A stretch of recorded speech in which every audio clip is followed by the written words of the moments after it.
NFL are concerned. You guys know that recently Advolvo BBL has been slightly, I say slightly because not many major blogs or platforms were covering the story, but she was on live when she called a 4-year-old the B word, allegedly. Yeah, that actually happened. If you may be wondering if this is made up, no, there's video footage of her calling that girl a B word. But as you expect, obviously, no major platform was covering that. Now, there has been a little bit of backlash, of course, from the NFL community, including even some fans of the Patriots, because they do feel like this lady is coming through tarnishing the brand of their favorite team. Some voiced some concerns, and some were saying that it's actually not fair that she's doing this to a child, and it was all in love, fun, it was all in the love of the sport. She didn't have to go that far. However, because there is no industry machine behind the story, there is nobody pushing this story to go out behind the scenes, of course, it is hardly being publicized. So, to the shock of many fans, who felt like, or who thought that what she did, and there's literally footage of it, was disgusting, and she should be called out on that, or at least her boyfriend should be told that, listen, if your girlfriend is going to be coming to support you, there are some moral standards that you need to uphold. Well, that's what any normal person would think was going to happen. But no, not when it comes to Advolvo BBL. She's above any form of scrutiny. She's above any form of criticism. She can get away with any and everything that she wants to do. And I think at this point, she knows it. That right there is the reason why she continues to do what she does. And not only is she protected by, the behind the scenes people, the execs. No. No more regular people with 5 senses actually also do protect this girl. There are people, I promise you, that watched that video and are still going behind her and saying that you cannot make me hate her. I love her. One of those people is, guess who? Shannon Sharpe, as expected, a black man who gets to pardon anything that this girl does. But let it be a black woman who does so much as to criticize that girl, not even cursing. I promise you, the reaction wouldn't have been the same. So, to reward her for what she recently did and said about the girl, it seems like the NFL is actually out there promoting the Super Bowl with Advolvo BBL. Yes, you heard me right. She actually got an entire post from the NFL, even after what she said to this girl. Is that not absurd? Does that sound normal to you? So after she said what she said to the girl, they were actually platforming her, interviewing her, and she was on there excited and talking about we're going to the Super Bowl, and the NFL decided to repost that video with the caption, "We are going to the Super Bowl at I am Advolvo BBL." Does this not seem like a reward for bad character to you? Do you think that had it been anybody else who does not look like her, they would have gotten the same forgiveness? They would have gotten the same pardon? Do you really think that if it was any other regular black woman, they would have gotten this much, platforming after saying such a ridiculous thing? And these are the things that we're trying to say, wake up and watch this. But then again, do you know who is at the forefront of saying, I don't care what she does, I love her, she's relatable? It is none other than your fellow sisters. Okay, it is the black women that I see at the forefront of hyping any nonsense that this girl does. And after seeing that the NFL is not holding her accountable, do you know what you guys do? You celebrate this. Instead of calling that organization out, you don't. You say she's still winning. When people try to call out the bad behavior, you guys are rallying in the comment sections, defending her, and using the fact that she gets special treatment as a drag. Yeah. You will be like in the comment section, she's still winning, nobody cares, she's winning, she can say what she wants to say. And I'm just looking and I'm like, oh my god, are you guys under a spell? What's going on? But anyway, let me know in the comment section, you guys, what you think about the ridiculousness of it all. Personally, I do feel like it's a PR thing. And not only that, there are also rumors that she's going to be performing at the Super Bowl with Bad Bunny. And seeing how the NFL is moving, at this point, I'm not doubting that. I do feel like for the hype that she was no longer having in as far as her tour is concerned, they want her to perform at the Super Bowl so that at least people can remember that she exists. But do you see how everything is connected? And when people start to voice out the connections, you guys call them conspiracy theorists. Because it is Brother Billionaire who was out there picking Bad Bunny. And you think if Bad Bunny is to be told by Brother Billionaire that, well, you have to platform this person, he's going to deny? No. So when you look at it, it seems like, no matter what certain people do, they are always going to be rewarded. And they're not being rewarded for anything, not for talent, not for anything else, but for being able to fall in line. To get all these rewards, all you need to do is to fall in line. And it's crazy actually when you look at it. But still speaking on that, it seems like there's a video that is circulating of her again, and it is her behind. And we are in 2026, but somehow people are still shocked about her behind. I'm like, guys, you've been seeing this behind for such a long time. At what point are you just going to be like, okay, that's how her behind is like, and just move on with your life? Because it's like every other, every 2 days, people are like, look at her behind. I mean, I get it. You would be expecting her to look for clothes that are more flattering, given, what the surgeon did, on her. But, I mean, to act like it's a brand new thing every single time, to me, it doesn't really make any sense. But did you see the video that I'm talking about? But anyway, that being said, let me know in the comment section what you think about this entire NFL mess, the ordeal. Do you think that at any point she's ever going to be held accountable, or it's going to be just a continuous, system of rewarding her whenever she acts up? It's crazy when you look at it. When a big platform like the NFL are willing to overlook things like this that could potentially tarnish their brand, I mean, it just goes to show you how much protected she is in the music industry. But anyway, let's move on to the next thing that we're going to be talking about. Let us talk about Nicki Minaj. Now, that's one woman the entire black community is convinced is a villain. But when you look at it, well, it's just propaganda that they've been fed.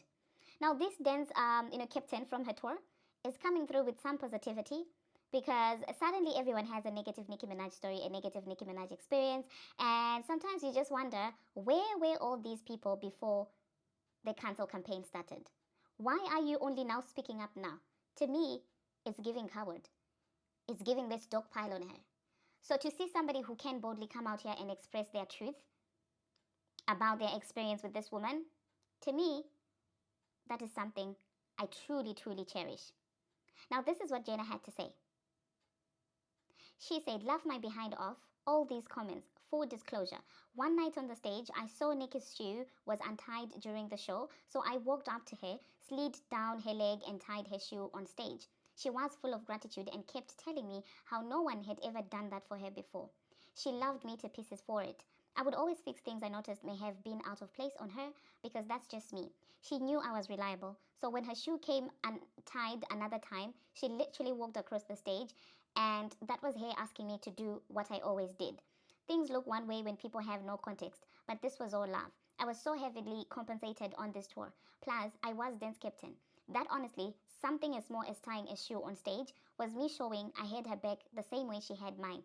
We had an amazing relationship. I got amazing pay, and every show was amazing. One of my favorite tours of my life. I will always love Nicki Minaj."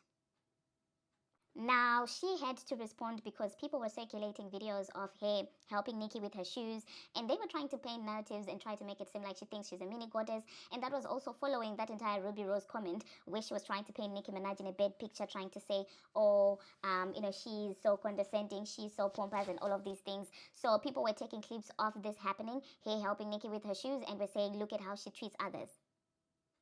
Meanwhile, this lady was literally on stage performing. At what point were you guys going to forgive her if she had stopped singing, bent down, and tied her shoe? That would have been another reason for you to be calling her out, saying she's not organized, look at her posing mid-performance. Because one thing about the people is, they never liked this lady. Like, that's the truth. A lot of insecure people never loved Nicki Minaj. They never related to her. So what they do is every year, they find for a new reason to justify that ugly feeling of hating her that they have in their chest. They don't like her anyway. So it's like, when you don't like someone and they haven't really done anything to warrant that hate, but the issue is that they just awaken those insecurities that you have in yourself, and deep down they haven't done anything to warrant the hate that you have for them. To make yourself feel better or to beat the guilt, you have to look for a reason to say, oh, all this while I was feeling like this because she's a horrible person. You can't just say I'm jealous. That she's bold, that she's confident, that she's unapologetically herself. So you look for reasons. So these are the same people that were trying to turn this moment between Nicki Minaj and Jenna into something that it wasn't. I am super glad that she chose to speak up. Hopefully TMZ will not be reaching out to her to turn her opinion. Anyway, let us move on to the next thing that we're going to be talking about. Let's talk about Jatavia. Now, JT has been a little bit silent, a little bit quiet. I don't know. I feel like the whole of female rap hasn't really been moving anything. I guess they are all waiting for March to see which direction Nicki Minaj is taking the genre. Then they can follow suit, because let's be honest, that's how it has always played out. Now, I saw this post on Got the Scoops page, but because I was offline when I tried to check on JT's socials, I was not able to find it. But here, it seems like JT is learning new skills.